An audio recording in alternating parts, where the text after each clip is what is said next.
First, the headlines. Violence erupted in Lilong as BJP leader house was set on fire over his support for the WAF bill, prompting authorities to impose a prohibition.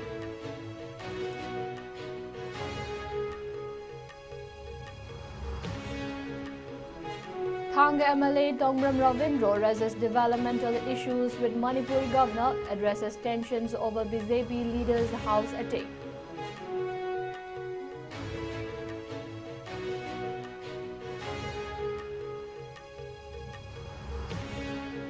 Manipur police arrest 3 suspects in Kazanga Balpavung arson case which destroyed over 10 houses.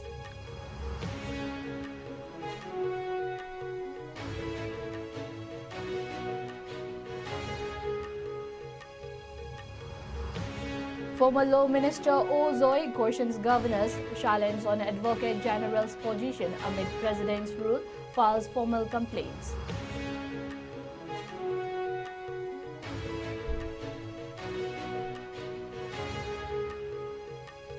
And lastly, Union Oil Minister Hardip Singh Puri announces LPG price hike of 50 rupees and increase in excise duties on petrol and diesel effective April 8.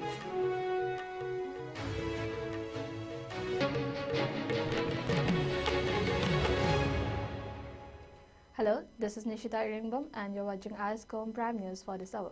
Now let's see the news in details.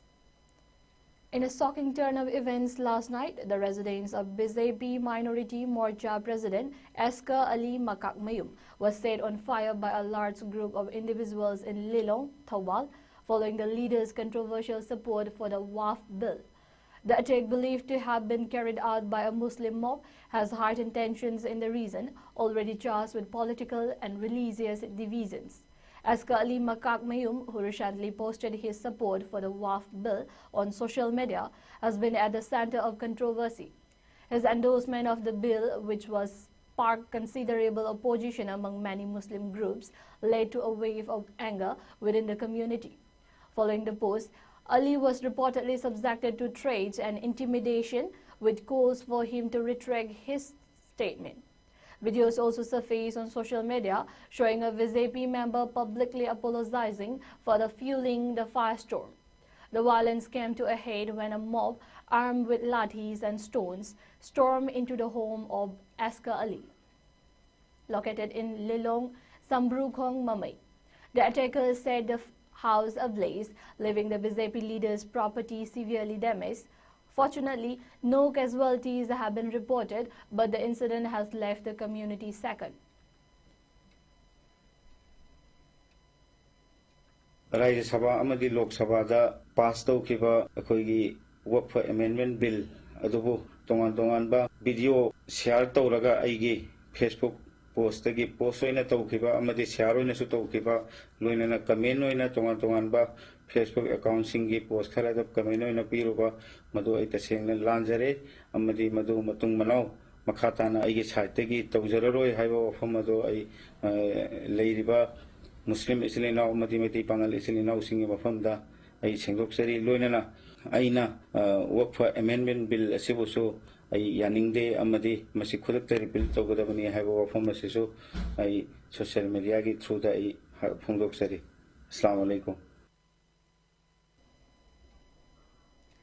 Despite the authorities' swift action, the response to the arson was hindered by road blockage set up by the mob at strategic points, including Lilong, Kalaikong, Lautara, and Turen Wangma areas.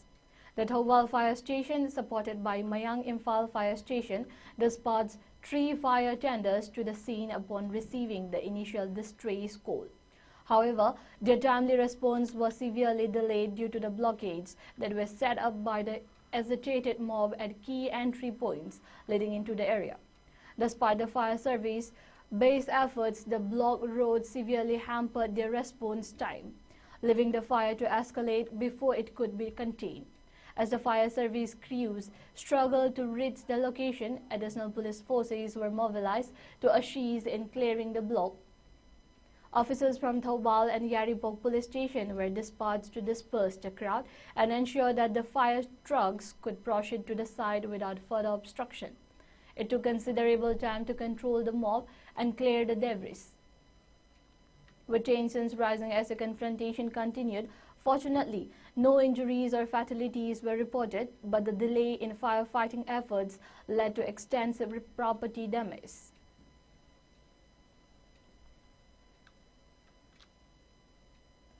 Meanwhile, the District Magistrate of Thoubal issued a prohibition order under Section 163 of BNA's of 2023, barring any gatherings of 5 or more people in the Lilong Assembly constituency.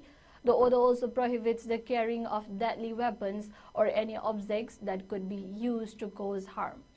This measure was enforced due to the potential risks of further violence and the ongoing threat to public peace and tranquility. The situation remains tense, with authorities closely monitoring the developments.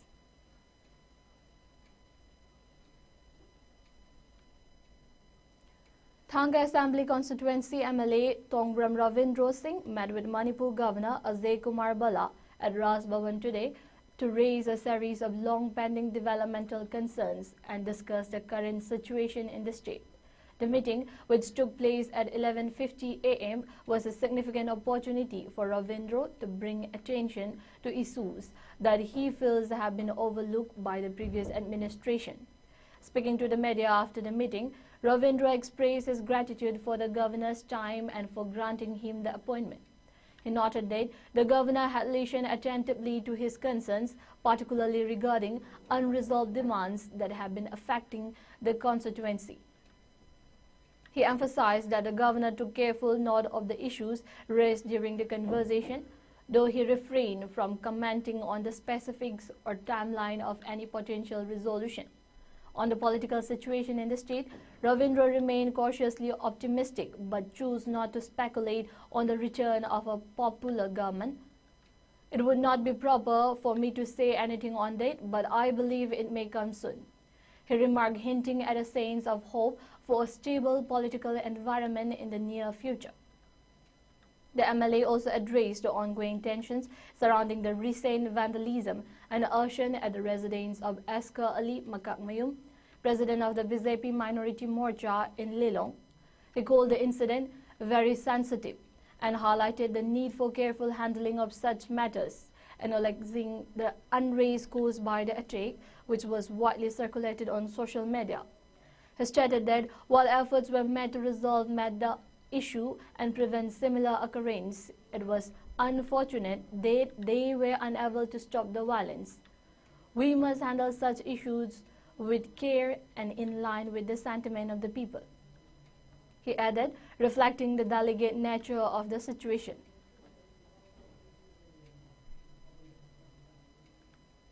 For that matters too, I cannot say anything, and it won't be proper for me to comment on that also. And I think it may come soon. It will come soon.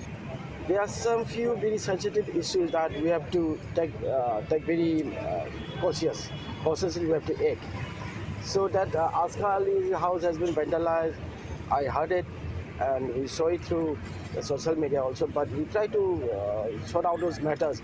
We try to stop all those mobs, but we couldn't do it because what I'm saying is, whatever some issues that we have to tackle very cautiously and according to the sentiment of the people.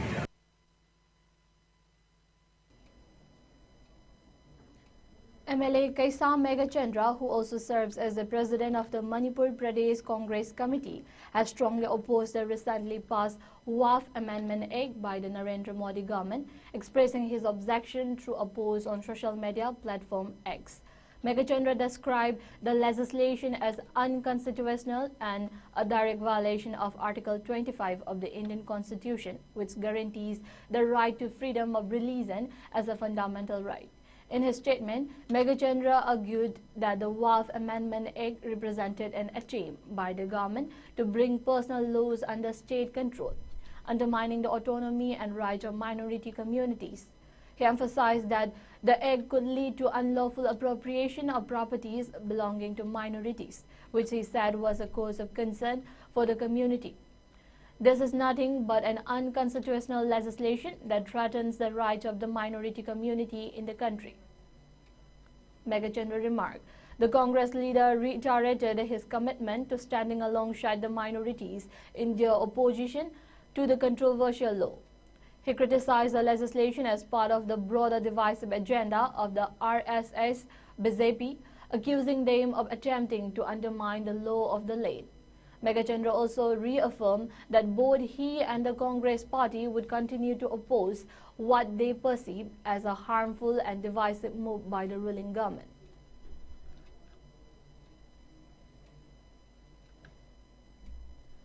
In a series of well-coordinated search and area domination operations across both the hill and valley districts of Manipur, security forces have successfully recovered a significant case of weapons and military-grade equipment. One of the key operations unfolded near Pauravi village, located within the jurisdiction of Lamlai police station in Imphal East district, where security personnel discovered a .32 caliber pistol, though without its magazine, along an empty ISCOM magazine. The operation also yielded 10 live 9mm rounds and a tear smoke grenade. These findings point to the presence of illegal arms and ammunition in areas typically considered more remote and less prone to direct conflict. The recovery is seen as a significant achievement in the fight against the flow of illegal weapons into the region. Meanwhile, a large operation in the Samushang Santipur area near the Nambul River in Imphal West district resulted in the seizure of substantial array of arms and military gear. Among the items recovered were a SLR with a magazine, 2 modified .303 rifles along with their respective magazines, and 2 SBBL guns.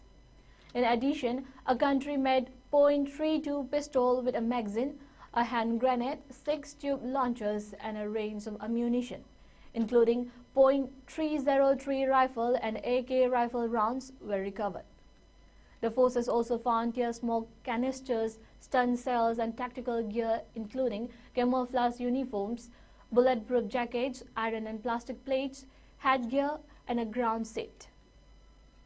All of these items were concealed in 2 rice sacks, which were likely intended to aid in smuggling or transportation.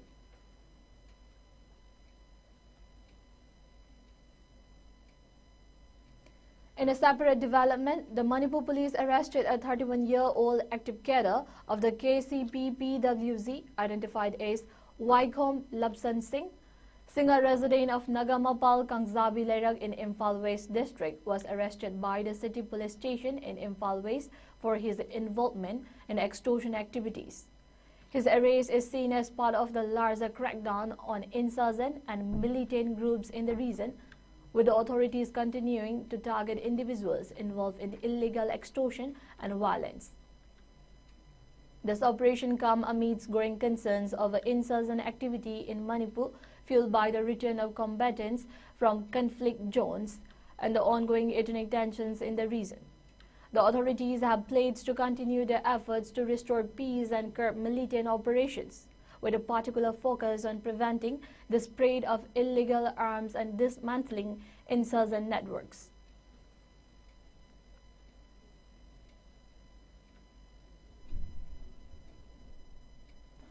In response to a recent report of arson and vandalism in the Kazanga, Balpavung village areas, the Manipur police have apprehended 3 individuals believed to be involved in the incident.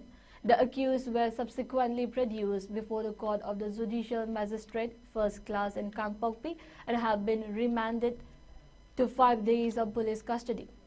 Authorities have stated that every possible effort is being made to restore peace and maintain normalcy in the affected region. The public has been urged not to fall prey to misinformation campaigns circulating on social media as officials continue to investigate the situation. On April 3, residents of Tumuyon Kolen village had alleged that a group of 30 to 40 individuals believed to be Kuki volunteers set fire to houses in Kazanga, a revenue village inhabited by the Maram Naga tribe.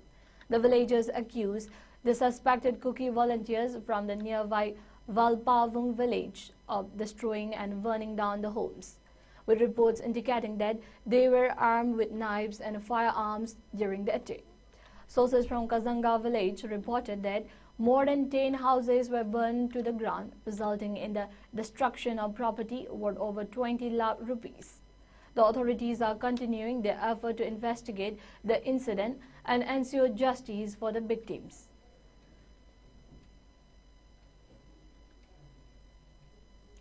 Veteran politician and former Law Minister O. Joy has raised concerns over the continued position of Advocate General Lenin Hizam, who was appointed by the previous Manipur government under Chief Minister N. Viren Singh.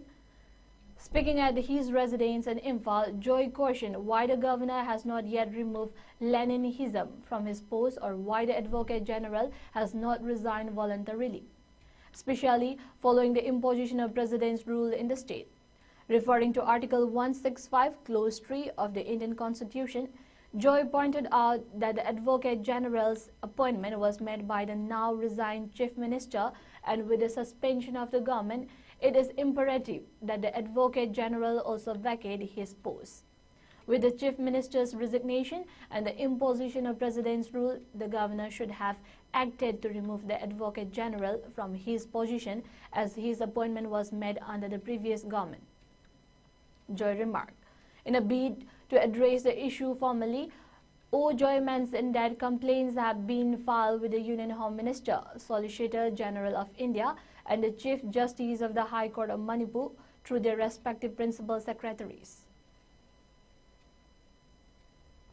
Particularly financial position, Hana popular ministry like the high height. I don't think Karigumada Hangiba question the financial irregularity, Hana former Chief Minister Biren, Taurisi Mata Karigumba case file Torah. I don't get the lady in the Madu Biren give favor the Lepiagadra. It is not possible. Madam Zina, high Mayampunum, no, I can say Mata the Panjakiva, Marudi, he must resign, or Governor has a Magi, Mamanda Magi, constant.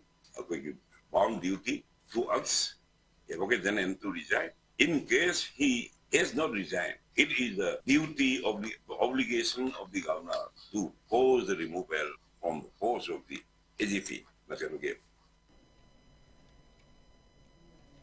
In a recent announcement, Union Oil Minister Hardip Singh Puri disclosed that the price of domestic LPG cylinders has been elevated by 50 rupees per cylinder. This adjustment affects both subsidy and general category consumers. According to Puri, the price of a 14.2 kg LPG cylinder will now rise from 500 rupees to 550 rupees for Ujjwala beneficiaries and from 803 rupees to 853 rupees for non-Ujjwala users.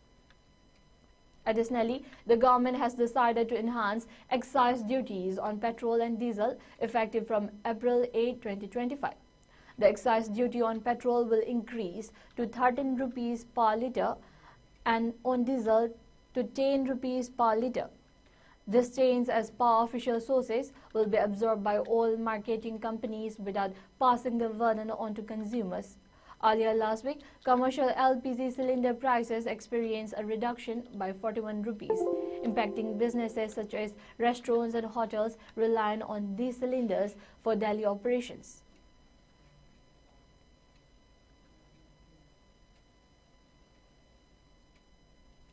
In a bid to enhance the educational landscape of Manipur and prepare students for global challenges, the Manipuri Students Federation (MSF) has presented a comprehensive memorandum to Ajay Kumar Bala, the governor of Manipur.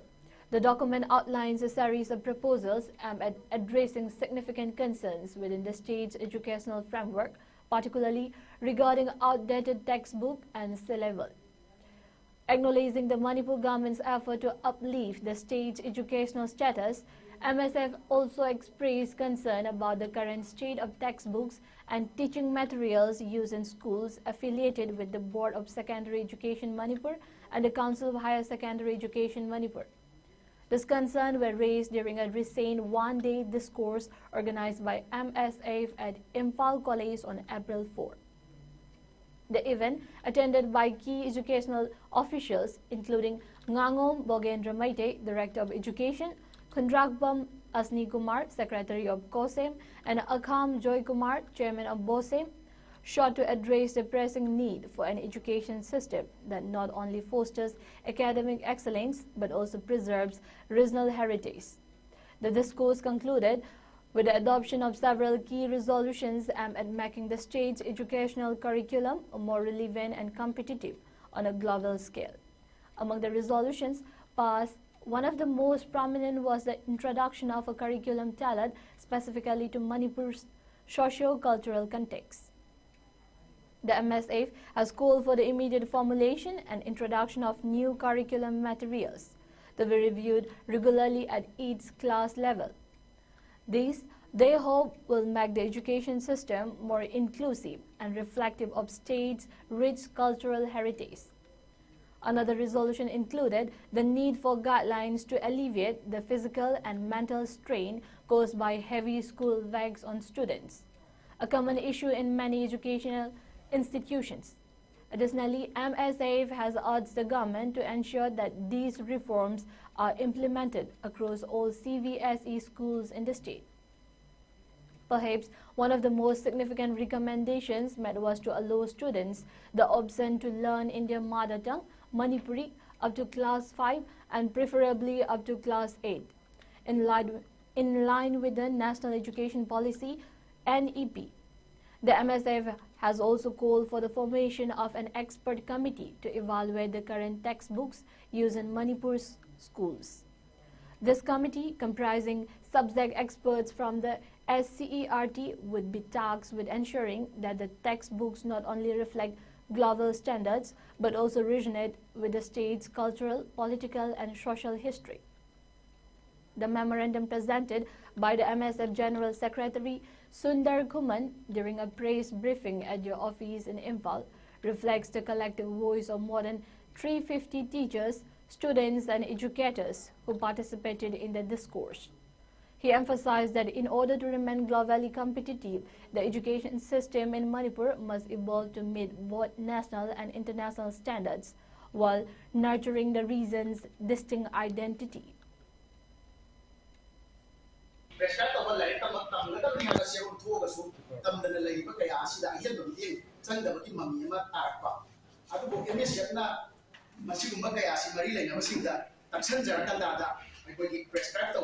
common loiba, lenga amadilla migration, and marata, Kenaba Lehuna, Sapana meeting that common syllabus, common view Hagna, Marilla Havasin to Sway, The Manipur Home Guards Employees Welfare Association has formally requested the Governor of Manipur to reconsider order which detailed 25 Home Guards volunteers from various battalions to Zirivam District, Manipur, for assistance to the district police amid ongoing law and order challenges. Association's President Yanglem Mangi Singh highlighted several concerns in a letter addressed to the Governor. He emphasized that deploying non-resident home guards to Zirivam amidst a turbulent security situation poses significant logistical and safety challenges. Additionally, he highlighted discrepancies in benefits provided to home guards compared to civil police constables, stressing the need for equitable treatment. Furthermore, MHGEWA previously communicated the shortage of home guards in Manipur, particularly in newly created districts like Zirivam, advocating for local recruitment to address staffing deficiencies effectively. The associated invoked relevant provisions of the Manipur Home Guard Act 1966 and rules framed thereunder, arguing that the deployment order lacks proper justification under existing regulations. They also pointed out previous attempts to address similar concerns with the state government, urging for responsive action. In conclusion, MHGEWA urged the governor's intervention to cancel or review the deployment orders in the public interest, advocating for a reconsideration that aligns with legal provisions and ensures the welfare of home guards.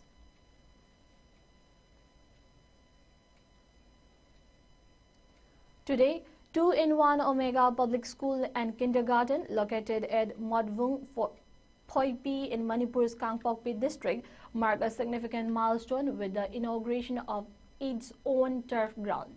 Established in 2013, the school, recognized as the youngest private institution in the district, celebrated this achievement in the presence of parents, dignitaries, and well-wishers. The event was conducted in 2 sessions, with Mahesh Chowdhury, Deputy Commissioner of Kangpokpi, serving as the chief guest during the first session. Maipibao Gonmai, Executive Engineer of Kangpokpi Division, was the honorary chair, and Paukdin Say, SDO of Gamnom Sapor Maina, also attended. The main inauguration ceremony commenced later, where Manish Kumar Sachar, the chief host, officially opened the turf ground by cutting in the ribbon. The dedication ceremony was led by Rep. Thangkai Sitho, area pastor of the Thadok Baptist Association. In an interview, school founder Rep. K. Sitho highlighted that the turf ground would be accessible to students during school hours, facilitating relaxation, sports, and extracurriculum activities supervised by teachers. Post-school hours, the turf ground will be open to the public from 3 p.m. onwards, serving as a community venue.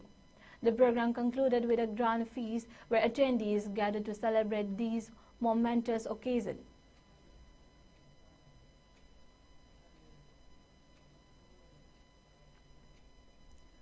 Caesar Hospitals and Research Institute observed World Health Day 2025 with special programs highlighting maternal and community health. This year's theme, Healthy Beginnings, the Hopeful Futures, guided the day's events. An awareness program on maternal and newborn care was held at the Caesar Auditorium, attended by around 100 participants, including Caesar caregivers and ASHA workers from across Imphal. The event was also streamed live on Facebook to reach a wider audience. Dr. Dipanti L. Consultant obstetrician and gynecologist presented important data on maternal mortality in India and Manipur, pointing out major causes and challenges. Dr. Kharibam Paikhomba, head of obstetrics and gynecology at SAH, emphasized the key role of ASA workers and the need for continued training to improve community-level health care. At the same time, a free health camp was held at Caesar City Dental Hospital in Kakching, offering consultations in plastics and reconstructive surgery, ENT, orthopedics, dermatology, and ophthalmology. Over 350 people benefited from the services.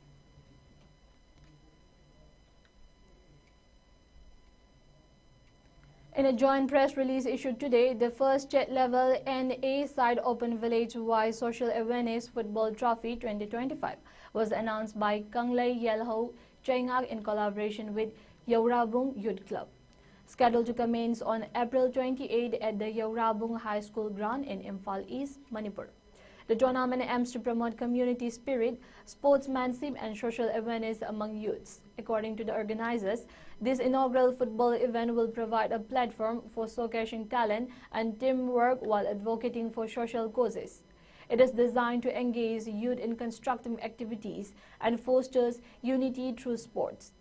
The competition will welcome enthusiastic participation from villages across the region.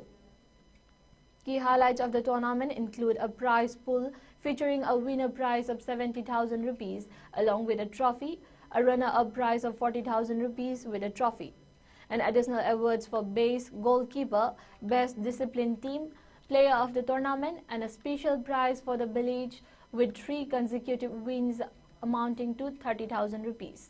Registration are currently open with a deadline for form submission set for April 25, 2025. Interested parties are encouraged to contact the organizing committee through Yaurabung Youth Club or Kanglei Yelho Chaingak for team entries and sponsorship opportunities at +91 6909 550 338 87988 15329 and 708 5202 403. The event is expected to not only provide a competitive sporting platform but also contribute towards raising awareness and fostering a sense of community among participants and spectators alike. The militant groups National Liberation Front of Tripura and All Tripura Tiger Force formally surrendered in Agartala as per an agreement with the central government. The surrender took place on March 7, 2024, was marked by the handover of weapons by two leaders. Despite the progress, concerns are mounting over a newly formed terrorist group allegedly comprising youth from Assam, Mizoram and Tripura. According to the sources, this group has an estimated 45 members, primarily from Kanchanpur and Panisagar subdivisions. Their base of operation is reportedly located in Jopui and Nabcha, Bangladesh. 7 leaders are believed to helm the organization, with 3 identified as Philip Riang from Anand Bazar Shatudor, Anida Riang from Bandarima and Jitendra Driang from Assam. Authorities are responding to the emerging threat. Last night, the Ananda Bazar police station, acting on a tip-off, arrested a suspected militant named Anida Riang near Razib Nagar Bazar in Mizoram's Mamit district. Riang, a resident of the Bandarima area, was found in possession of a country-made gun and 7 live cartridges.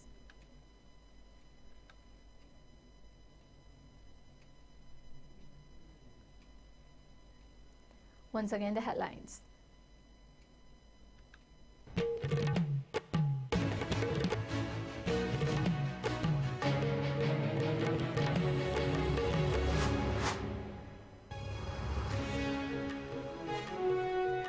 Violence erupted in Lelong as BJP leader house was set on fire over his support for the WAF bill, prompting authorities to impose prohibition.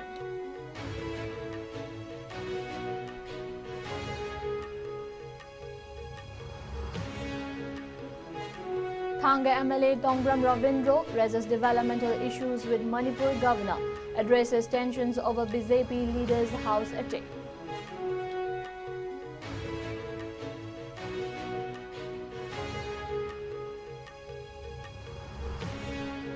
Manipur police arrest 3 suspects in Kazanga Valpavong Ocean, which case destroyed over 10 houses.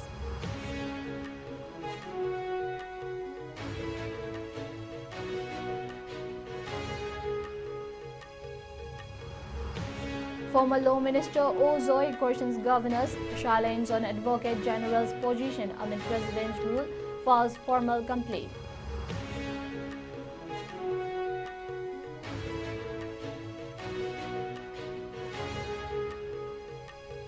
And lastly, Union Oil Minister Hardeep Singh Puri announces LPG price hike of 50 rupees and increase in excise duties on petrol and diesel effective April 8.